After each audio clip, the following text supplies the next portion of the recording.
Rico! It's the best soccer show. Jason Davis, Jared Dubois, fresh from a U.S. victory over Mexico in a Gold Cup final in Las Vegas, Nevada. Jared, the United States got lucky, or were they good with that 1-0 victory?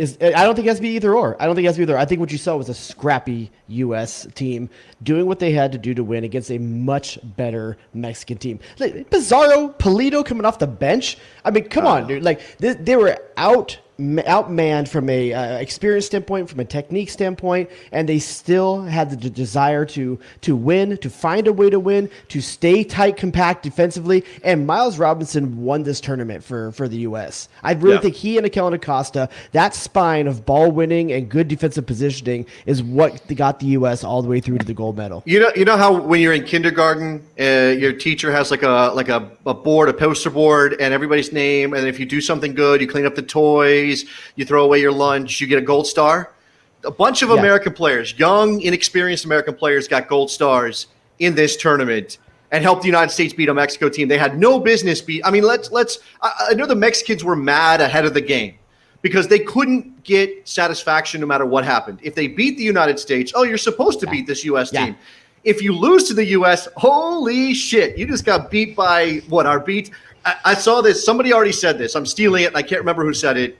The United States men's national team A squad is the best team in CONCACAF, and our B squad is the second best team in CONCACAF. You can make the argument. Woo! Now, do either of us really believe that? I don't know that the B squad is the best. No, I think that they got the result. And but I still think, obviously, Mexico, I'm almost worried now that the U.S. is going to be too cocky come the next time we play U.S. Don't do that. Don't start with that now. Wait for a little while. Wait till we get to qualifying, right? Look, the bottom line is that this team came into this tournament with a goal of finding some players, with a secondary goal of maybe winning the tournament, right? And I know it was hard to try to rationalize where's that point when you tick over to it's a successful tournament. Is it making a semifinal? Is it reaching the final? Like, we had this problem coming into this game tonight where we're going to have to figure out a way to think about this tournament in a positive manner despite a loss. They didn't lose. They did it for us. They did not lose. That's amazing. Come on. No, I'm stoked. I'm stoked. And I guess maybe I shouldn't be looking ahead too much. Maybe I shouldn't be looking at the World Cup qualifiers yet. But I mean, the fact of the matter is, the objectives for the summer are now met. The Nations League, top priority, you won it. Second priority was Gold Cup. You won it. When that wasn't even the expectation was to win. The expectation was to show well and learn something about your team. You won it. I'm already got my eyes set on the next objective, World Cup qualifying. Yeah, no. You're right. That's the most important thing. And I was on the radio. Oh, do you have a radio show? Yeah. In Puerto Rico? No. AM? Well, I'm actually off for the next week, but I do have a radio show. I'll be back, a week from Monday, week from tomorrow. But on my radio show, I said, look, every decision Greg Berhalter made in this tournament was about World Cup qualifying. It wasn't about this tournament. Now, look, you manipulate within the tournament once you learn some things. He learns which guys he can trust. He learns how good a Bucio is or Acosta is or whatever. And by the way, this is my fact I just learned tonight. The Bureau of Land Management controls 63% of the land in Nevada. The rest of it's controlled. The original BLM. The original BLM. The rest of it's controlled by Kellen Acosta. I don't know if you knew that. But that's Kellen Acosta. Listen, we spent a lot of time in the Nations League when Tyler Adams was hurt and going into this Gold Cup talking about who is the backup to Tyler Adams. We talked about Jackson Ewell. We talked about Johnny Cardoso at one point. We did. People were like, Johnny Soccer. I was like, nah, I don't know. I don't think he's the man. I don't think he's the one. We talked about Eric Williamson. We talked about Gianluca Busio. But the fact of the matter is, one of the two guys that stepped up most in this Gold Cup to say that they need a spot in the World Cup qualifying team is Kellen Acosta. And listen, I don't know that he's ever had the confidence he's going to have. Maybe not since the Dallas days. He was pretty good back in the Dallas days and had a great run of form. But now going back to the MLS, he is going to have so much confidence. And you froze again? Oh, there you're back. I'm back. For anybody who doesn't know, I am in Puerto Rico. I'm on a dodgy connection. We're doing this because we love the people. Hopefully this all holds for me. I blame Nick. I mean, if Nick was here, something would be going right, I think. And Nick's in the chat right now. This is what I'm going to do. Anybody watching the video, your boy's going to go away on video. We're just going to do this audio from Puerto Rico because I don't want to mess with it. I don't want to risk losing anything. you got this over here. So you're the prettier of the pair. Yeah, everybody knows this. So yeah, so it's just me on audio now. But so I mean, I don't know what you were in the middle of before I dropped out there, but I do think that you were saying about qualifying, you were saying about looking ahead. We were talking about the defensive midfield position. Yeah, Kellen Acosta. It not only, and you said something about confidence level, Dallas getting traded to Colorado. He's obviously regained his confidence. And what I love about Kellen Acosta is that he is that, he's that. So tonight I remembered why I hate Hector Herrera so much. Hector Herrera is a dirty player. He just gets away with shit. Like you hate it when he's on your team, No, but Kellen Acosta is getting to that level. Now, he's not – look, Hector Herrera is – I already said this, an incredibly accomplished player. He's done things in Europe that Kellen Acosta is never going to do. I'm not trying to compare them in terms of their resumes, but at least in terms of what he means to his team, Kellen Acosta might be that guy. Maybe he won't start every time out, but as you said, qualifying, looking down the road, I feel confident about Kellen Acosta against Jamaica. I feel confident about Kellen Acosta against Honduras. Yeah. I feel confident against all those teams, against Mexico. So if he can play against the Mexico A squad and be the standout player along with Miles Robinson, I think that he's good. Get ready right now with Tyler Adams' history, and even with the compact schedule. Kellen Acosta is probably going to start half of the World Cup qualifiers. I think there's an easy over/under somewhere around the halfway mark. Don't you think about the halfway amount of games? Yeah, that's probably no, and that was always the fear, right? If we're going to talk ahead and talk about qualifying, then that was always the fear, that we were going to have to rely on some guys, and we really didn't know if they were ready for it or if we could trust them. I mean, we freaked out about how if you take out Tyler Adams from the U.S. system, it falls apart, right? This is the Julie Ertz problem that Vlatko Andonovski has. You take Julie Ertz out of that team, and that's a different team. Now, if Kellen Acosta may not be exactly Tyler Adams, but if he approximates 85% of Tyler Adams, woo, let's do this. There's not many teams that have a Tyler Adams, to be honest with you. But the crazy thing about Kellen Acosta wasn't just the ball winning, because the ball winning was fantastic. That dude's engine, the way he closed down space and pressured instantly, just as soon as the guy had the ball, it's like he saw a shark with blood in the water. He's going forward for the ball. He's going to make that guy make a decision other than playing forward off the dribble. I mean, he is right in their face as soon as they get it.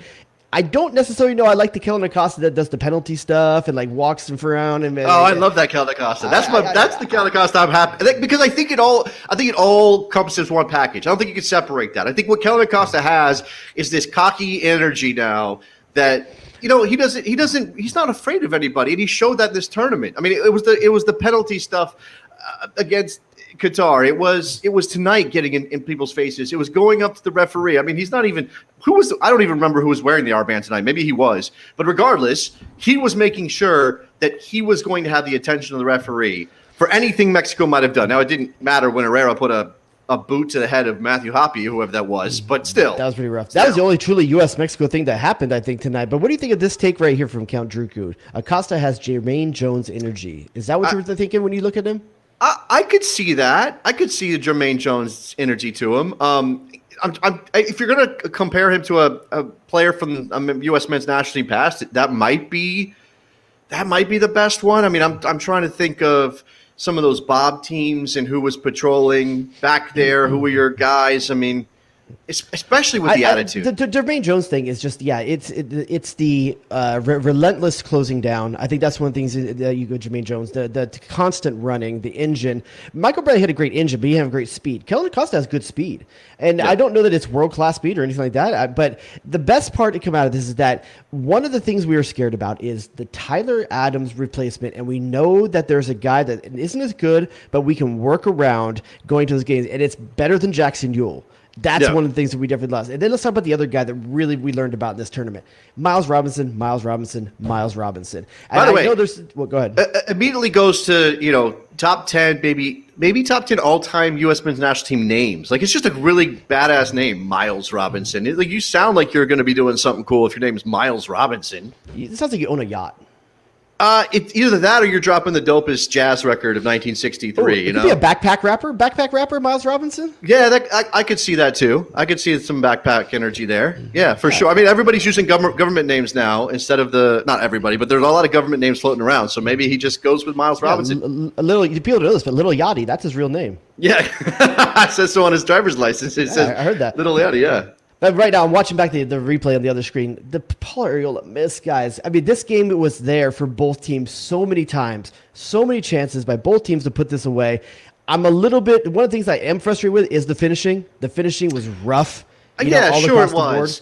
But again, if this was the A squad and they were missing those chances, I really would be concerned. And maybe I still should be. I mean, Arriola might have a role to play. I expect Jossie's artists have a role to play. They did miss some chances. Hoppy too. But Hoppy's so young that I kind of think of everything as a bonus here. And look, Hoppy is not as much as I think he's got Clint Dempsey energy, as much as he will try some shit out there, he definitely makes some mistakes, and he is selfish to a point that I think might be a problem, although he is a striker by nature. I don't, because I don't know how many guys we have that are selfish on this A's team. I don't know how many selfish guys, especially a striker. Is Josh Sargent selfish?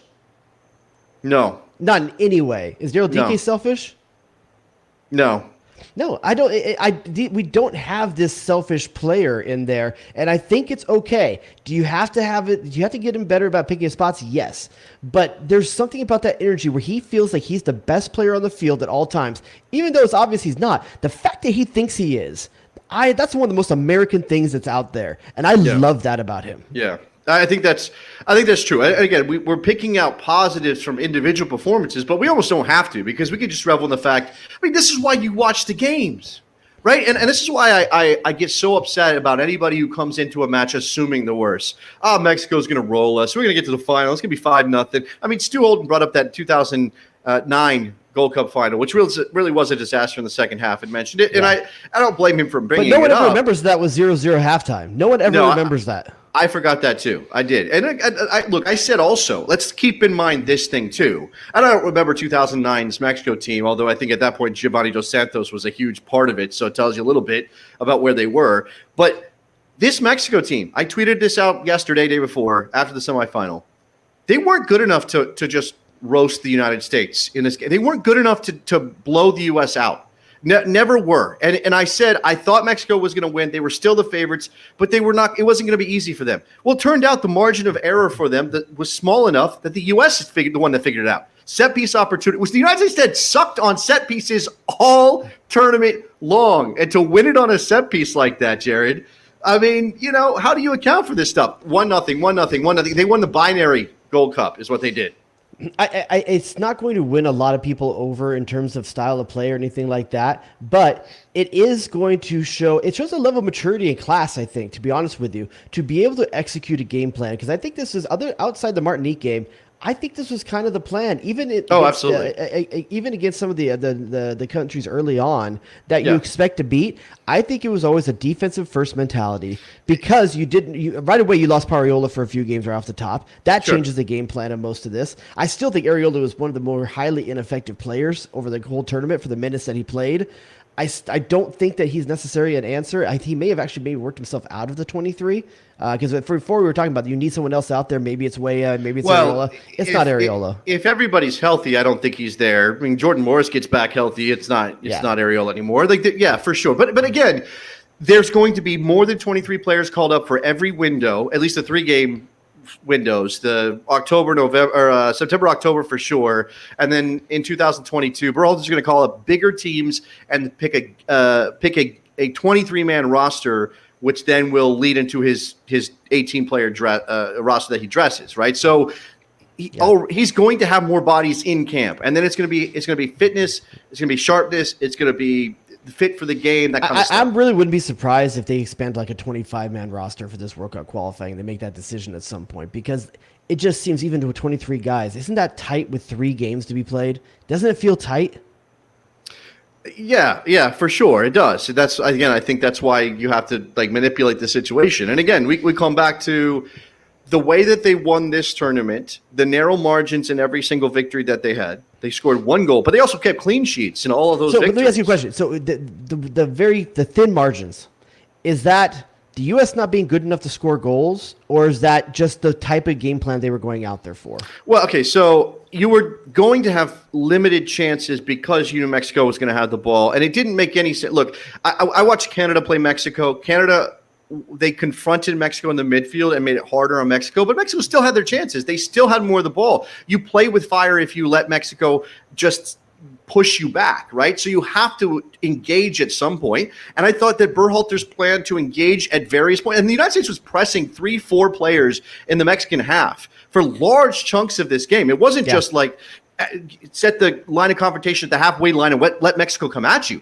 They were going after the ball. They were at least forcing Mexico to make some decisions, to find some gaps. And look, again, the Mexicans were always going to do that. So then what do? Okay, you have Miles Robinson, James Sands, you're hoping for some last-ditch defending, and you got Matt Turner in goal to make some saves, which he did, especially in the first half, right? Huge. And you knew that was going to happen. There was a point where I thought Matt Turner was the player of the tournament, but I think just Miles Robinson over the last 2 games with James Sands, I'm not saying failures, but faults. And I think they were exposed over the last couple of games. He had a really hot start. I think over the last 2 games, he wasn't that great. And I think Miles Robinson really stepped up, and even with the goal tonight when it mattered most. So let's have this conversation right here that Wow Horse is put out here. Who comes from this Gold Cup to a World Cup qualifying roster? Well, okay, so I want to get to that. I know you're bringing us along. You're doing the work here. I appreciate that. We'll get to Wow Horse. Oh, but what I want to do doesn't matter. We're clear, right? No. I'm clear now. It does matter, but you brought up the approach to this game. And I just want one more point on this because I think it's interesting.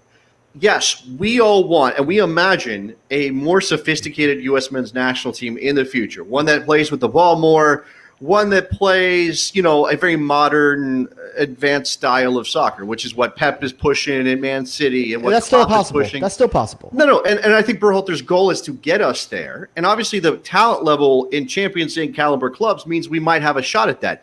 But you are going to have to play France style, defend, maybe press some, create some turnovers, counterattacking, quick attacks. Soccer, you're going to have to do that at some point, whether it's Mexico with the World Cup in 2022. And tonight, they, at least this version of the national team, went back to that sort of tried and true American setup. Now, we played it before because we didn't have the horses to do better. I understand that. Yep. But I still want that club in my bag. I still want the United States to be able to say, okay, we're going to fight you. We may not have the ball most of the time, but we're going to fight you. We're going to get chances, and we're going to make you pay if you make a mistake.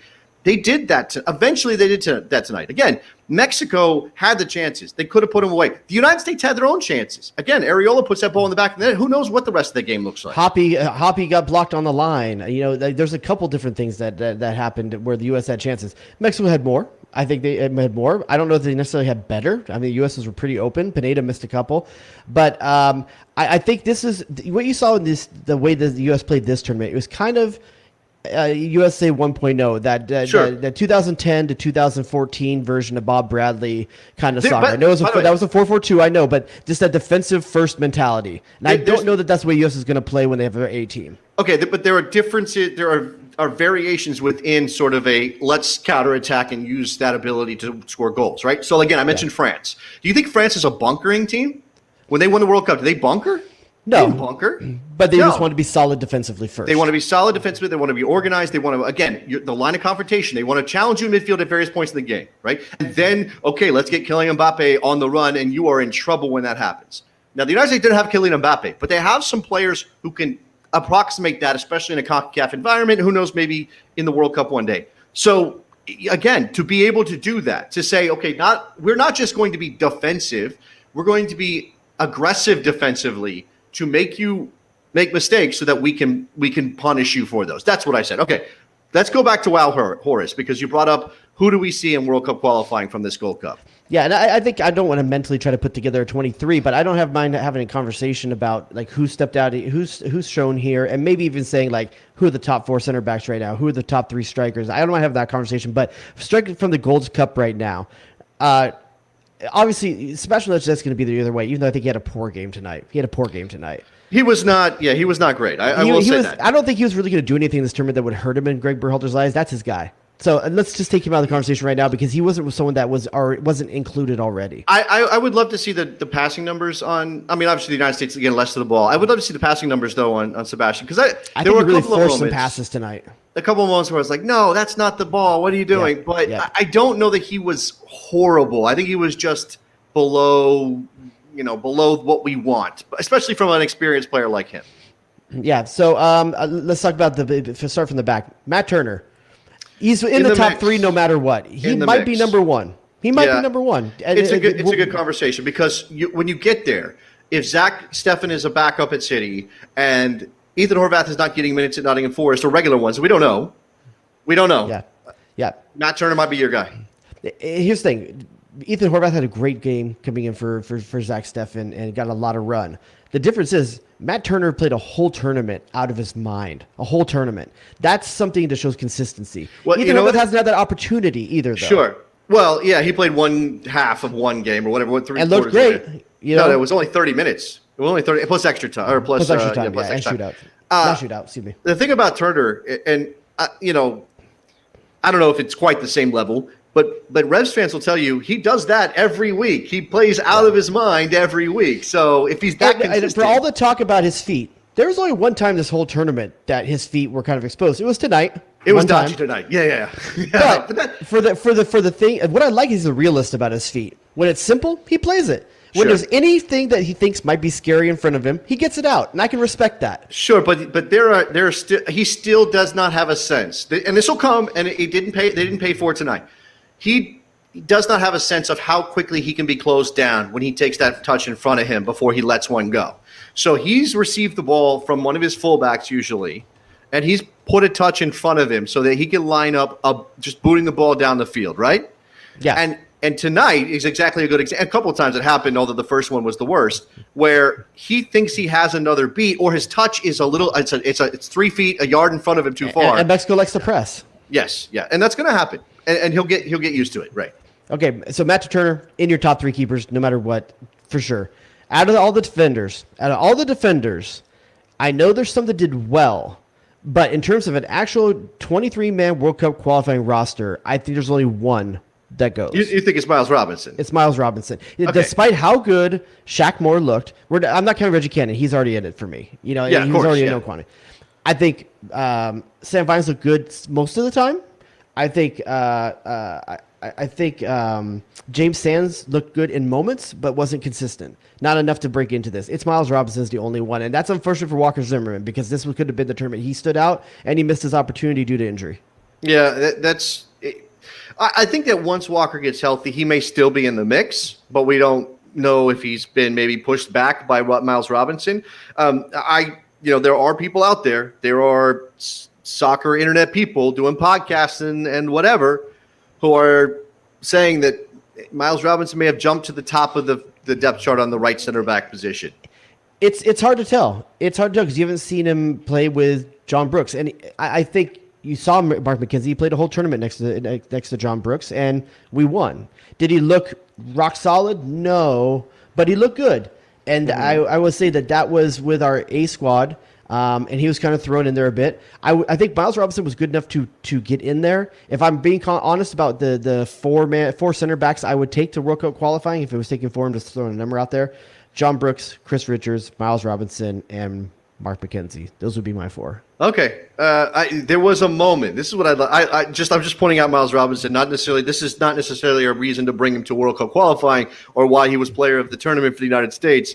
But did you see him go on a walk at 70th minute or so? He started pushing the ball. I think he took the ball past the halfway line, and it started to open up a little bit. And you thought maybe something was going to happen here. I love a center back taking the ball. If there's space, if they just want to let the Red Sea park, it's like Shaq on the break. Yeah, sure. Yeah, but that's the feeling I go. And you saw that actually. If you're paying attention, the Jamaican center backs did it a lot and pretty effectively in this tournament and against the U.S. So it's kind of fun. But everyone likes to see it. But you better make sure you don't give up the ball, right? Because then you're severely out of position. But that's where someone like Tyler Adams comes in handy and Kellen Acosta because they feel totally comfortable taking up that space when that happens. So Miles Robinson, only defender for me, I would take out to the World Cup qualifying 23 midfielders. Any one of them, it's moving their way into the 23-man squad that you saw. That's not already in there because Kellen Acosta is a guarantee. I don't think he was a guarantee, but because I think Jackson Ewell going into this tournament may have had the nod over him in Berhalter's mind.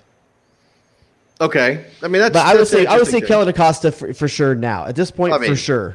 Again, guy was a monster tonight, and that was not the first time he put in a performance like that. And it just seems to be growing into the responsibility. Because look, there were games earlier in the year. I think maybe even the Nations League semi, maybe he might have played or something, and it was like, yeah, he does okay. But I just think he's understanding that he can go and just beast the field if he really wants to, even against a team that moves the ball as quickly as Mexico does. And that's the most encouraging thing, because if you got a team that's slow, methodical, Kellen Acosta getting stuck in, recovering a ball, okay, whatever. He was I don't know how many recoveries he had. 10, 12. I mean, it was kind of nuts. At one point, I'm looking up, and every time I see Mexico on the ball, somebody's trying to dribble Kellen Acosta, and he's taking it right off him. Just like nothing.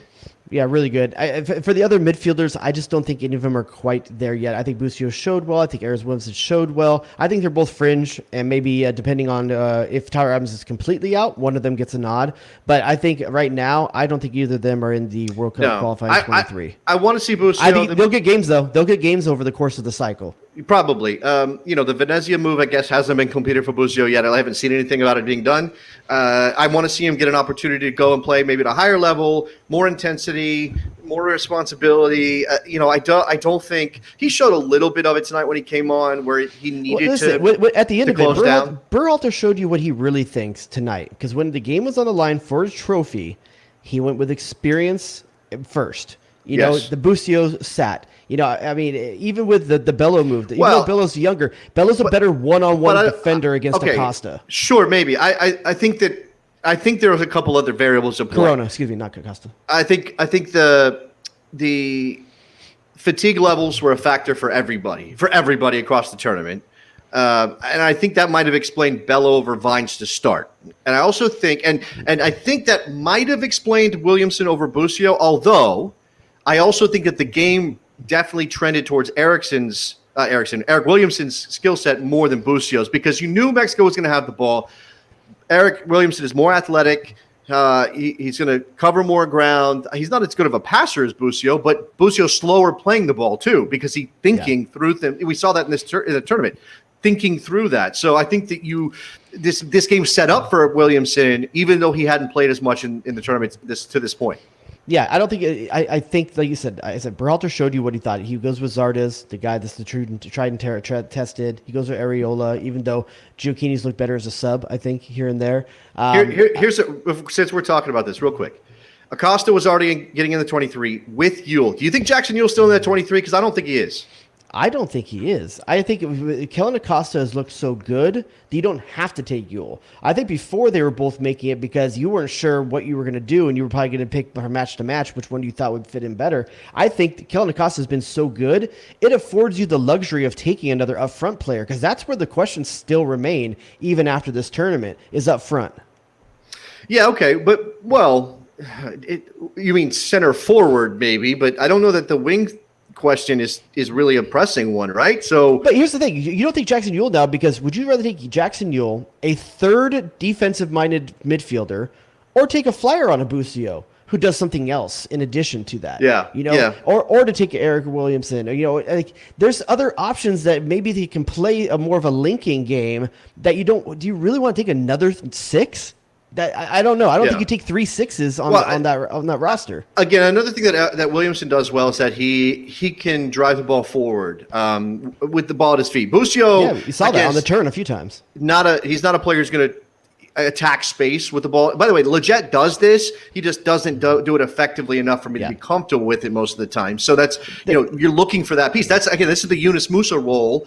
And maybe that is Musa's role when the full team is there, although he didn't get it in the Nations League and everybody freaked out about it. So I don't know. I don't know where Berhalter is. They still won. That's true. That's true. Berhalter realizes a lot of these guys are young still. So let's move to that forward core, because we answered the midfield questions. And the forward core, making a 23-man World Cup roster, who is making it that maybe wasn't in the conversation before? I think Zardes is in. You think he was not in the conversation before? I don't think it was a lock. I don't think he was a lock to make the 23-man roster. I think he's in the 23-man roster right now. I think he's over Dike. The center forward depth chart is going to change a lot. It's not going to be set for the remainder, for the rest of the year or in the qual. It's going to change. Sargent's going to. Let's assume they're going to take 2 true center forwards, and then a number of outside forwards that can play in the middle if they have to. That's the way I see it. Okay, so if you're taking 2 clear center forwards, I think it's Sargent and Pifok right now. I don't think it's either DK or Zardes. That's true. It could be Pifok. I know he had a good start to Young Boys. He's already scored for them in their preseason right now. So I think I could definitely see that, but I think he loves him some Giassi Zardes, so there might be something to be said there. I think Matthew Hoppe goes, but not as a center forward. I think he goes maybe. Actually, never mind. At the A level, there's so much depth at those outside areas where he was playing this cup. This cup. Look, if Conrad de la Fuente starts scoring goals in Marseille and he's already. Do you see that banger he scored the other day, dude? If we had the drops, I mean, if Conrad comes on. And you've got... And I have not been impressed by Conrad, but that was incredibly impressive. Well, if he gets a chance to play regularly, I think you're going to see something from him. So you've got Conrad doing stuff in France now. Obviously, Pulisic's a starter. Reyna's a starter. Britton Arrington is standing right there waiting. Tim Weah is standing right there waiting. And there's three other guys, right? And Matthew Hoppe, I think one thing that plays in Hoppe's favor is that he is versatile and he can play in the center, but you haven't seen him do that with the national team yet. So I have no idea. Yeah, it's actually interesting. If you actually go and watch the game, I think it was Fortuna Dusseldorf that Sargent played against today. Guess where he played? He was wide. Yeah. And I mean, he did not play in the middle. He played wide that whole game to get 2 goals. And so maybe Josh Sargent isn't the answer in the middle, but I don't know that he's better than any of our outside options. I mean, I know he's not better than any of our outside options. Well, probably not. No, but it makes sense, right? Because every time you watch him up there with the national team, something's not quite right. Maybe he's not in position.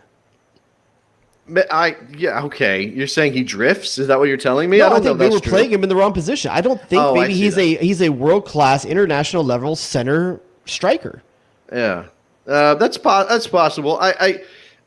I mean, again, let's see what happens. By the way, he's scoring goals right now in the second Bundesliga, which, a lot of people are going to just kind of dismiss that. But, Jordan Pivac's scoring at Young Boys in Switzerland. So we're just going to have a goal. But the Giassi Zardes is in MLS doing his thing. So I don't know. This is where we are. And somebody said, why can't – here it is. This is our boy Mike in Philly. How is it possible? Just stepping on my stuff. How is it possible we can't produce a stone-cold killer striker? Now, first of all, Ricardo Pepi might be a stone-cold killer striker, but he's maybe not ready. I'm just saying that. He may not play for the U.S. It's possible he might not play for the U.S., but if you see an opening there that nobody's grabbing and you're Ricardo Pepi, maybe you hold on. He's still young. He's still – I don't know that you should be demanding a spot in the national team at 19, but who knows? Maybe that's the generation that we've got. And I don't know. I think that it is frustrating, though. It is frustrating when you see the progress at almost every other position on the field outside of left back. That the consistency and depth that the U.S. is starting to build is incredibly frustrating to see the star position, and that's what it is. It's the guy whose name is on the score sheet at the end of the day that we can't seem to produce that, or at least not consistently, or a breakout kind of striker. Look, but if I told you a couple of years back that we were going to get to 2021, I mean, forget the pandemic. I'm going to have to tell you about that too. And you'd be like, what? No, pandemic. If I told you a couple of years ago that the United States was going to go to World Cup qualifying with a host of quality wide forward options, like a lot, not just one or two, not just Christian Pulisic, but like 5 other guys that could do the job that are playing at high levels in Europe and coming through in the United States even, but we wouldn't have a center forward, you would take that deal, right? You would happily take that, right? Yeah, for sure. And I want to touch this for a second from Vince. He says, I think one of the reasons the number 9 has been an issue for the U.S. is that because Pulisic is the best player, the attack goes through him. Any striker that plays for Greg will always be in deference to Pulisic. I don't think Pulisic as good as what we're making him out to be, because that's like saying Aguero can't get goals with Argentina because Messi always was the best player. I don't get that. The ball can be shared. The ball can go around. I think, honestly, for the national team, Pulisic is absent a lot. I don't think he's as good for the national team as he is with Chelsea. I think he's also, again, the center of attention. But Vince is saying that maybe a center forward doesn't develop within the national team structure. First of all, that's not where I don't think center forwards develop in the national team. You develop with your club team, and then we stick you in, and hopefully you score a bunch of goals. I mean, look at Rogelio Funes Mori. He just joined the Mexican national team. He's scoring goals for them, or he did in the tournament until tonight. It's not like he was developed within the national team, right? And you obviously have talented players. The problem is down the line somewhere. The problem is somewhere 5-10 years ago while we're not developing that player. I also think it's a function of, as we've gotten a generation of players who want the ball at their feet, that's not always what a center forward does, right? You've got tricky wingers who can beat players off the dribble, who like to be creative with the ball at their feet. as we pushed players into those areas, it pushed players away from center forward, which is a completely different skill set. Do you know what I'm saying?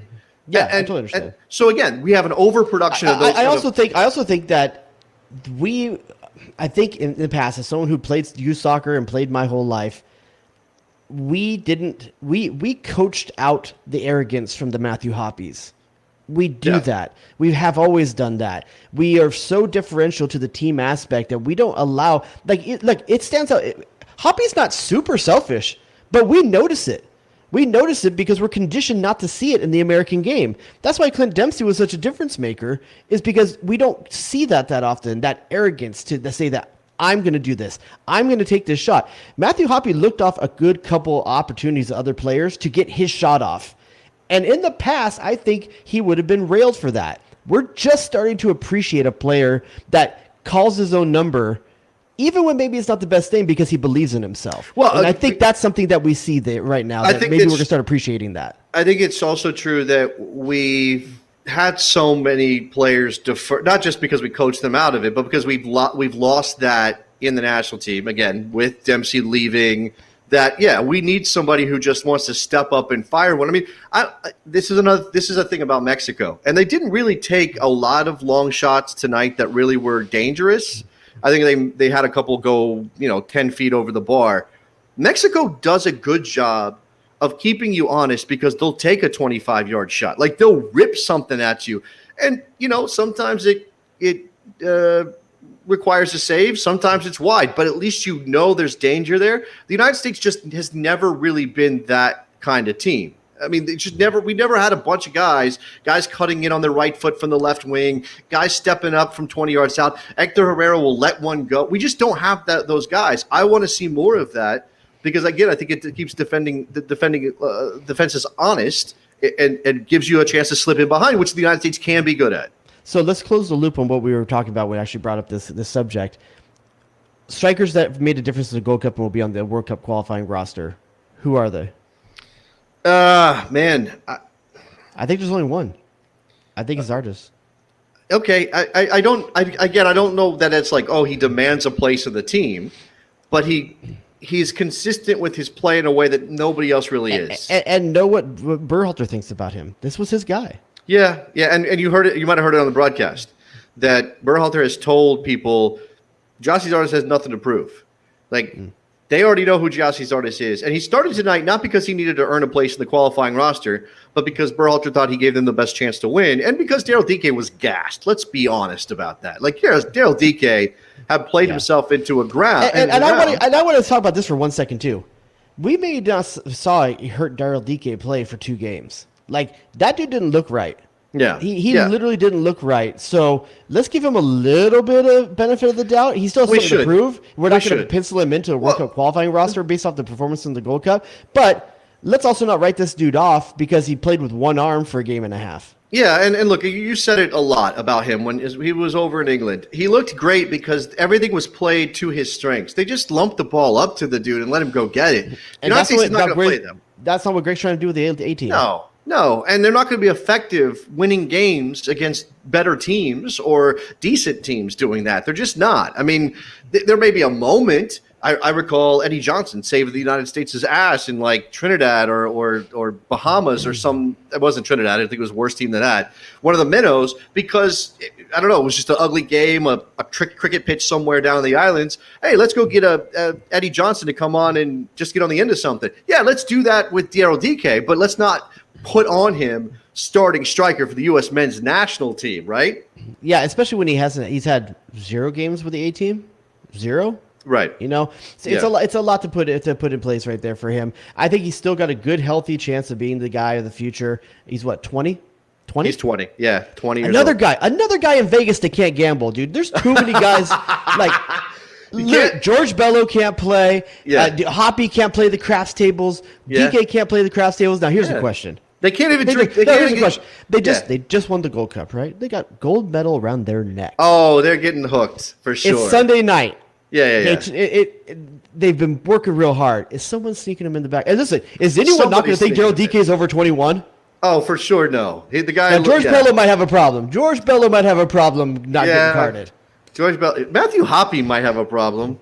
He looks young. And here's the other thing: are those guys allowed to drink champagne in the locker room right now? Like, is anyone saying anything? Is that cool? I mean, what do mom and dad say? I guess I ain't mad about it. I ain't mad about it. Like, what? I mean, I know for a fact Hoppy's pretty churchy, so I don't know.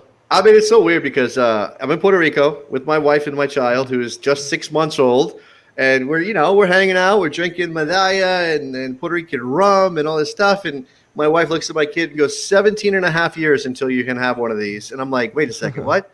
In Puerto Rico, it's 18. It's not 21. Yeah. And I'm like, oh, no, I've got this weird, like Puritan idea that you can't drink until you're 21. But, of course, I did, now, too. Now, they can do this for boys of the culture. The boys get a table dance? They get a table dance. In 18 in Vegas, you can get that. But you can't do the rest. A lap dance, table dance. I don't know what the Vegas laws are. It depends how clothed they are, and if there's alcohol open. There's a few loopholes in there where you can or can't based off of that. Not that they would. This is not a team sanctioned event, right? So does Greg take something out of Cristiano? Take a page out of Cristiano Ronaldo's book. Don't do stupid stuff in Vegas. Oh no, don't do bad things in Vegas. But do you think Greg goes along, or is it like, all right, boys, go have fun? Is that more like? He's got to stay away, right? He's got to let them have that. Yeah, I get the feeling that Berhalter thinks he's one of the team still. Don't you get that feeling sometimes? I think Berhalter still thinks he's there. I think the cool dad energy is real strong with Greg Berhalter. Super high, right? Like, it's super high. Like, he's the dad that'd be like, "Oh, son, yeah, you can have a party at the house, just keep it small." Yeah, right. Comes downstairs. So, what do you guys got here? Okay, yeah, just if anybody needs to get home, let me know. I'll take you. Anybody want a Zima? I think I got a 6-pack in the back of the fridge, guys. I think you guys like cider? What are you guys drinking? What are you guys drinking there? What you drinking? Shots. Oh, okay. Well, just again, be safe. But I would love. Listen. I hope the Instagram game is strong tonight with these guys. I'm gonna just real quick interrupt the proceedings because Vince is hitting me straight in the heart. How many whole pigs roasted on a spit has Jason eaten already? That is the answer to that is 0, Vince. What the hell? 0. You've been like 3 weeks. Look, we were supposed to have the lechon for my 6-month-old's baptism, which happened yesterday, but because of COVID and the restrictions and the variant, we were like, it's probably not the best to have 150 people in one place, even outdoors. So listen, amen to Freddie right here. Like, dudes can get napalm, but they can't voluntarily lose money in bets or crack a cold one. Let these kids let them live. Okay, especially you guys are in Europe. Come on. I mean, this is Vegas, right? So you make the right phone call. There's a private room somewhere where nobody knows what's going on in that place. Don't even. Be careful, though. Be careful. Yeah, be smart. Yeah, be smart. There you go. Don't crap out in the wrong way. All right. So USA 1, Mexico 0. Feels good. I mean, twice in a couple months now, Jared. Like, I didn't know we're not used to this, man. For a long time. 2017 feels like a long time ago right now. Does this give you extra confidence? We know it's in Cincinnati now, 26,000 capacity TQL Stadium. Official. Are you confident about that game? Can you even get yourself there? Yeah, absolutely. I'm confident about every game. And here's one of the things that we've only talked about the players. I know there was a point in this this Gold Cup where the Fire Greg train was really, really strong for some reason. I don't understand. Was it? There were like 12 dudes. Listen, it's the Twitter meme stuff. It's the Twitter meme the dudes, But let's be honest. Let's be extremely honest right now. And this is people are gonna be like, "Oh, we're the pocket." Greg Berhalter's subs changed the most meaningful games of this tournament. It did. Yeah, it did. Now, I think he planned them out before the game, but I don't think you take points away for that because he knew my boys are going to hit a wall in the 65th. Let's get on a shift change, right? Let's go a line change. Let's bring on, in this case, Vines for Bello, Cannon for Moore, and he brought on Christian Roldan for Sebastian Lletget. Was that the same line? I can't remember. There's a couple other something changes. like that. Yeah, but he always seems to change one striker, one midfielder. It's usually a 2-man switch. Today he did a 3-man switch. But listen, but the fact of the matter is, the things Berhalter had to do to win games, he did. Yeah. Does that give him a pass for all World Cup qualifying? Hell no. But right now, here's the thing. There's fanboys out there right now that will still take Tata Martino over Greg Berhalter. Well, okay, Tata Martino might get fired tomorrow, so that's going to be fun. I wish I was on the air with my radio show because that would be great. But I'm taking the week off. What I was going to say is none of this matters if the United States against El Salvador, Canada, and Honduras doesn't come out of that 3-game set with how many points, Jared? What is passing? How many are home? How many are away? You're away to El Salvador. You are home to Canada, and you are away to Honduras. 9. No, it has to be 9, or is the failure? I'm sorry. I apologize. I think it'll be 9. No, that's not what I'm asking. Okay, sorry. Okay. I think it's a failure if you come out with 4.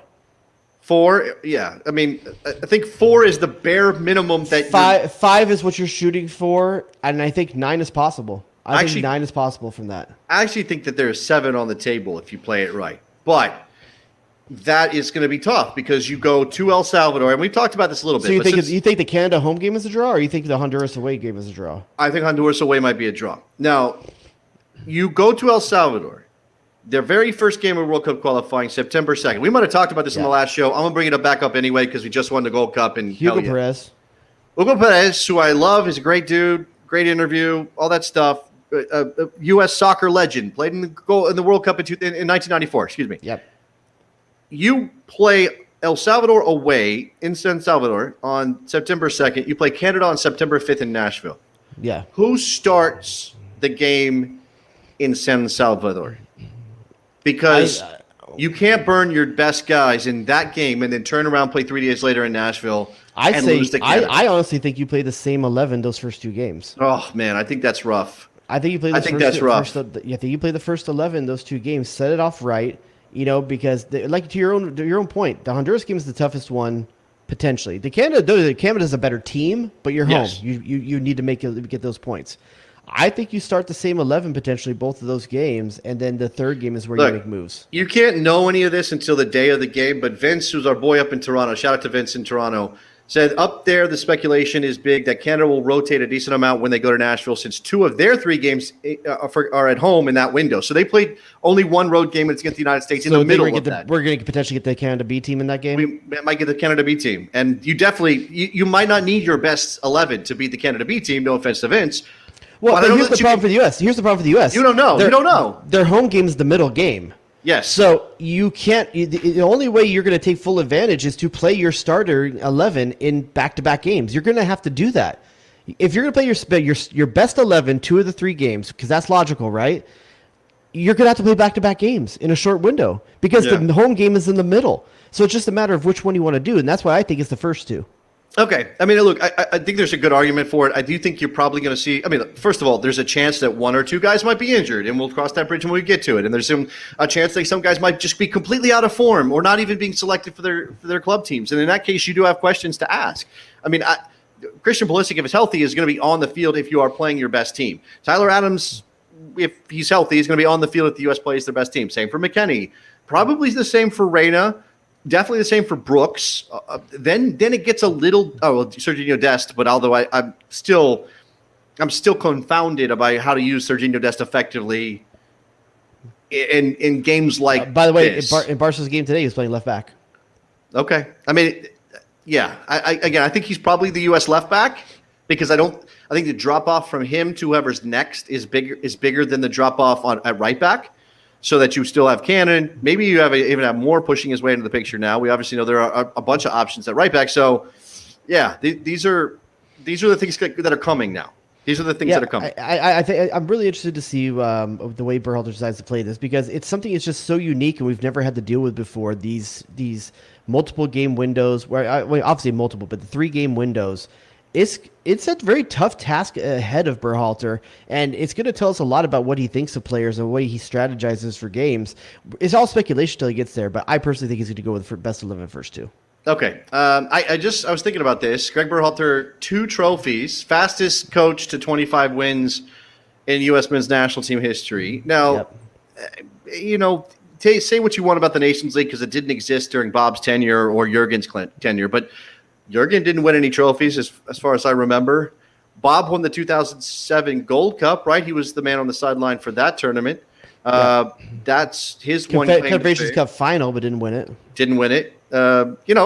Jurgen went to a Gold Cup final. I think he went to a Gold Cup final. Listen, there's people out there still going to be like, does Greg win because of the talent or does he win because he's a good coach? The talent wasn't there in the Gold Cup, and he still won. Still won. I think that's a valuable thing to say in the Nations League, but The guy won both the A priority and the B priority this summer. The only one we didn't get to was the Olympics, and that wasn't even his fault. So that was the third priority. You can argue it's his fault by selecting Jason Kreis to be the coach of the Olympic team. You could maybe say that. Okay, but I hold Jason Kreis accountable for not calling in Miles Robinson and Eric Williams to that team. He called in Miles Robinson and was denied by Atlanta. He could have called in Eric Williamson and did not. That is true, for sure. And there were probably better options across. There were a couple of better options in MLS than the guys he called in. For that I'm not going to argue with. Okay, Jurgen won the 2013 Gold Cup. I forgot about that one. That's true. They did not beat Mexico in that game, though. That was Jamaica, right? That might have been Jamaica. So I think what we're saying, trying to ask you, do you think Berhalter, I mean, this is what you were saying, right? The train for Fire Berhalter was at least running at a reasonable speed earlier in the tournament at various points. He's won 2 trophies in 3 months, 2.5 months. What does that mean exactly? It means this guy, he need to get off his damn back. Like, literally. I mean, honestly, get off his back. Let this guy coach a bit. Maybe it's not doing everything the exact way you want as the fanboy, but he's meeting his objectives. And that's more than you could say for any coach before, save maybe Bruce Arena, but okay, but he's done more than Jurgen Klinsmann has done in a short amount of time. He's done more than Bob Bradley has in a short amount of time. I get it. Not everyone's going to be happy by everything that he does, but get off the damn dude's back. Yeah. Let him concentrate on World Cup qualifying and hold him accountable to that. Yeah, and look, here's a good point, too, from our Philish. Do we discount the record considering a lot of it is home games? Oh, was that a home game? Was that a home game tonight? Well, I mean, it's played on American soil. Whether you call it a home game is up to you. Okay, but let's be honest. That was Azteca light. Yeah, I think Azteca has an edge that game did not have, because I think a lot of those people there in Vegas were like, yeah, we're just having fun. This is great. I'm dressed up like a luchador or whatever. And that's fine. Like, go have your party.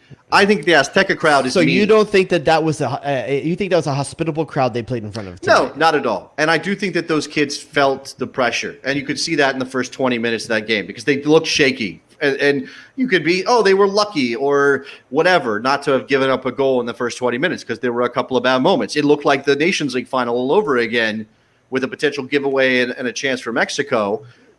But they didn't. And again, I mean, look, the margin of victory in the average soccer match is small enough that it comes down to a couple of moments in a game, right? It comes down like, you obviously need luck. You obviously have to have a decent game plan. You have to have incredible effort depending on the balance of talent. And in this case, we knew the United States was at a deficit for that. It's going to come down to that. And the United States at least gave itself a chance in every single match it played to win the game. Yeah. They roasted the one team they were supposed to roast in Martinique, and every other game was a fight. But they fought and won. It doesn't matter how once you lift the trophy. Canada A- team, beat them. Yeah. Mexico A- team, beat them. Jamaica A team, well, A- because they were missing one of their best players. Well, also A- because they're going to add a bunch of players too in the very near future. So you can call that like a pre-A- team for Jamaica. But they can only play the teams in front of them, and 3 teams brought their A- team, and they beat them. The only country that brought a weakened team to this Gold Cup was the United States of America. The only team that was like, we're not going to take this all that seriously, or was Costa Rica strong? Was Costa Rica bring their full team? Costa Rica's team was the best team that coach thought he had. People will argue about the individual selections, and there's some age in that team, but that was like Costa Rica's best effort right now. Minus Keylor Navas, who might maybe makes a big difference for them because he's Keylor Navas. But by the way, it didn't end up happening. But I put this out on Twitter.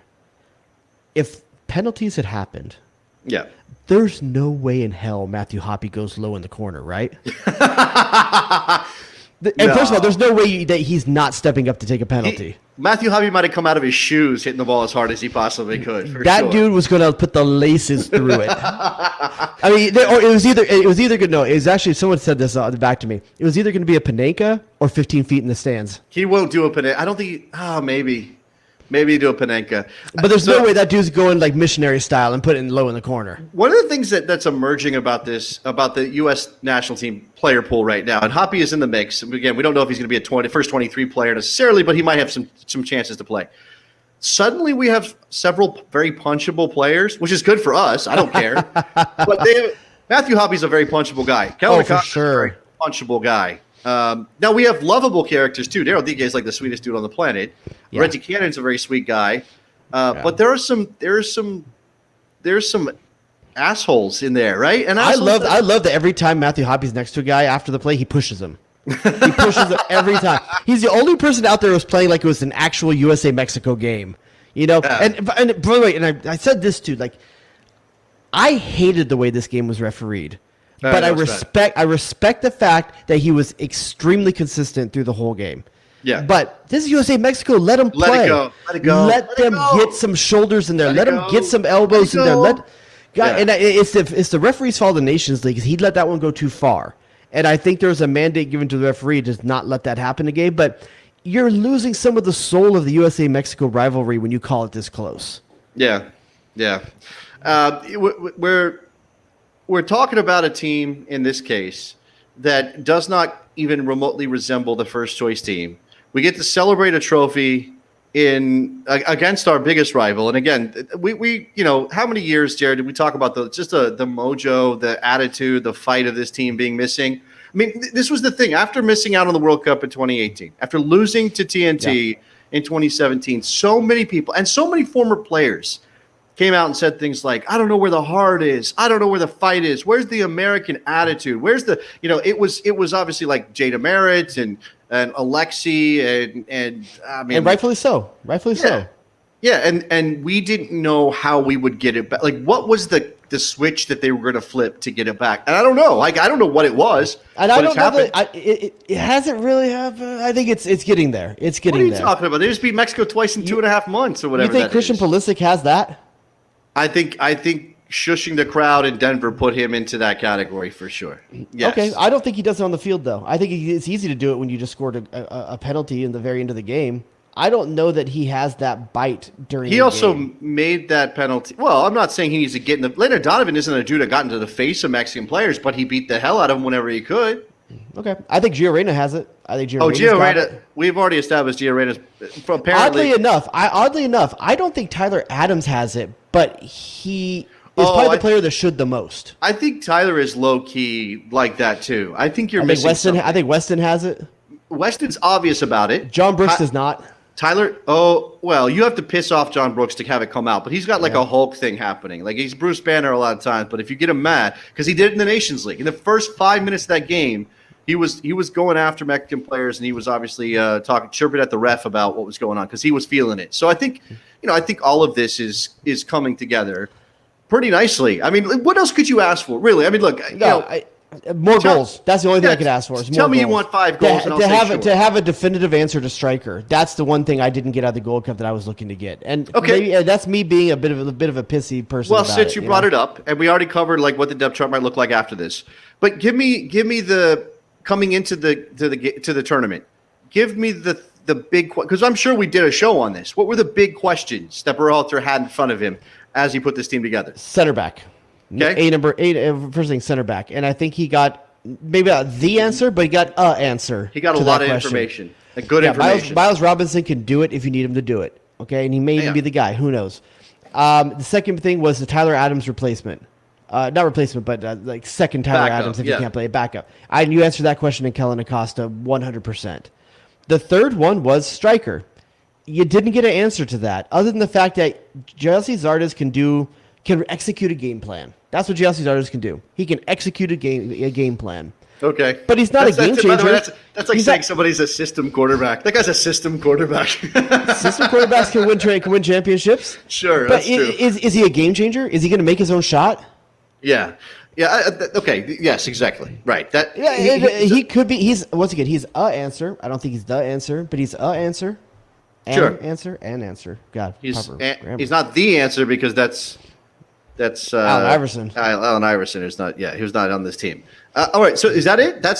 And goalkeeper, right? And whether Matt Turner could rise to the occasion and be the guy. Yeah, I don't think that was a big one, but there's no. You don't think it was all right? You don't think it was a big question if Matt Turner could handle the pressure so that he might at least put himself in the conversation when we don't have another goalkeeper getting regular minutes at a high level? I don't think that was the question I had with goalkeeper. I think the question for Matt Turner was, can he be consistent and play with the ball at his feet? I think that was great. Everyone knows he's a shot blocker. Yeah. I don't think the question was whether or not he could play goalkeeper at an international level. Okay. I think he could. Oh, well, I do. Okay. You have to see it in action, though. You can't just Fair. imagine Fair. that it is going to happen. And yeah, it's a good point that I saw. I think it was the guy who runs Half Spaces, the U.S. men's national team blog. He said, "Look, I think it was him. Why are we so obsessed with Turner's feet? Not in that weird way that just came to mind. Not in the because of what Greg Berhalter has said he's going to do. I know. So does Berhalter care enough about Turner's not being Ederson traits to keep him out of the rotation? I don't think so, especially considering Zach Steffen is casual as hell and pisses me off. At the end of the day, the keeper's main job is to get clean sheets, make big saves. He does that. Yeah. I mean, if the main thing you want for a keeper is distribution, I mean, ask Nick Romano to come out of retirement because he can still do that. Yeah, I saw this kid, Sports Center, I think it was like in a Little League tournament. I don't know. They did an interview, and they said like he was like maybe 11 years old.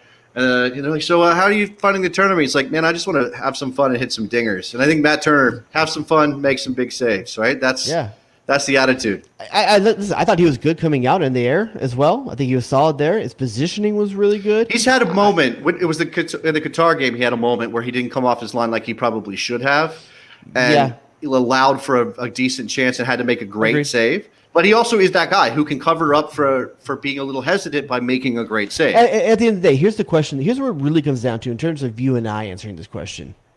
Who do you trust? Yeah. Who do you trust? Of those three, who do you trust? Oh, I trust Ethan Horvath after what I saw in the Nations League, but I do want him playing games. And if he's not playing games, then I want Matt Turner. I think I'm a Turner guy. I think I'm a Turner guy just for that exact reason. I think any one of them can do the job. But if you're not getting minutes, sorry. Yeah. Sorry, because no one's able to see if you can do it right now. We can see you did it once. You did it at some point. And here's the thing. Also with Matt Turner, I know for a fact what Bruce Arena is asking of that guy. Let me ask you a question. Bruce Arena. Oh, in New England. Yeah. Okay. Yeah. I think Bruce Arena doesn't know how to prepare a national team goalkeeper? The goalkeeper himself. Maybe here for you and me, here's the question. Of the three guys that might be in the mix, which one gives you Tim Howard on his best day vibes? Matt Turner. It's Matt Turner. Yeah. Here's the thing. Matt Turner is Casey Keller. Zach Steffen is probably more Brad Friedel. Okay. That's probably right. Where Brad Friedel was refined. By the way, Horvath is the youngest of that trio, right? So I think so. He might be the Tim Howard in that bunch then. I mean, I'm not for me, I was always a Casey Keller guy. Block shots. That's what it comes down to. Block shots. I think Brad Friedel was a crazy good distributor with his arm, with his throw. I want a guy that blocks shots, and that's what Casey Keller was. He stood on his head over and over again. All right. Last call for any thoughts on the U.S. win over Mexico tonight. A Gold Cup victory that I don't think anybody really saw coming when this thing started out. And it did not go great against Haiti. We got very concerned that they had enough. I don't think anybody really thought they were going to do this. But here they are, Gold Cup champions for the first time since 2013. Is that right? Is the Jurgen Klinsmann title might be the last time? 2000. Yeah, because 2015 was the one where they lost 4-0, and we didn't have one in between now, right? The 2019 Gold Cup. Oh, yeah, that's the one where Curacao did really well. Did we beat Jamaica in that one? No, Bruce Arena? No, 2019 they lost. That was Berhalter's first Gold Cup. He lost 1-0 in the final. Okay. So that was 2019. They played a lot of the back, and we all got freaked out about it, and they lost. And then 2015 would have been, I think that was the loss, 2017. Well, everyone here is saying 2017 we won. We won 2017. I think that was the one with Bruce Arena won against Jamaica, I believe. Okay. I'm blocking that one out. That was the the Landon Donovan Shades in the Corner Gold Cup. Was it? That was 2017? Yeah, I'm pretty sure. I don't think that's right because Landon Donovan was always already out of the team because he didn't go to the World Cup in 2014. Oh, maybe you're right. Dang it. Maybe you're right. You're getting old. I am getting old, dude. I'm so old. Totally. It all starts running together, man. The other day I did the math. I've been playing soccer for almost 40 years. Good Lord. Wait, how's that? Oh, because you started out when you were a little tyke. I started when I was 5. I'm 44 right now, dude. When you were coming up in the Inland Empire, and instead of letting you be there's been Instead of letting you be a saucy winger who just takes the ball, takes guys on, they're like, no, you're a defender, boy. No, I wasn't a defender to start. I know. I'm just joking, man. Go with the riff. You just said earlier we coach you're all the denigrating defenders first of all. No, I'm not. Defenders are important. Miles Robinson's the star of the show tonight. What are you talking about? And he scored a goal. He scored the goal to win the Gold Cup. The man should never buy a beer again. Player of the tournament for you as well, Miles Robinson? Yes. Are you going Kellen Acosta? No, I think across consistency wise, I think it's Miles Robinson. And I mean, again, capping it off with the goal, and that seems like a nice way to end it. Yep, all right, that's me. No video live from Puerto Rico. We got through it this time. It worked out. I wanna thank Jared. Is this our last Puerto Rico show? It should be. Yeah, I'm back home next weekend, so right. We will be back live with all the good stuff and the calls. We weren't able to do phones tonight because Nicky Supensal just moved. I know he wanted to be doing calls, but he was in the chat earlier, so I know he was watching, listening. So shout out to Nicky Supensal. He was really frustrated with the fact that we had production issues, right? Yeah, I know. He's mad that we had issues that weren't his fault at all, and they weren't my fault either. Again, this is all just sketchy internet stuff. But for the podcast listeners, you have no idea. There might be a skip or two in there. There's exactly two. All right, let me go make this into a podcast for everybody who can listen later. We do have a Patreon page, patreon.com/thebestsoccershow. Once I get back home, we'll be doing bonus stuff. And look, qualifying's coming. It's a perfect time to jump on board and join the conversations that are happening on the Slack. Get into... I believe Bessie Poker Night this Thursday. Poker night. So you shoot the shit and play some poker with Jared Dubois. It takes his poker very seriously. Or Jason, if he actually would show up.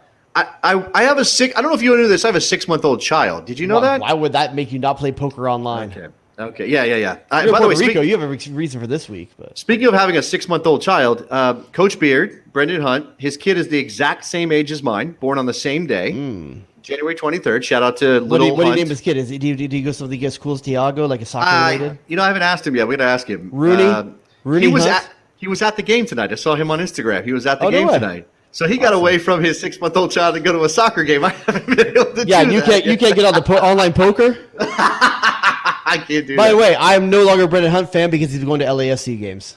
Yeah, and he's going with Danny Rojas. Danny Rojas.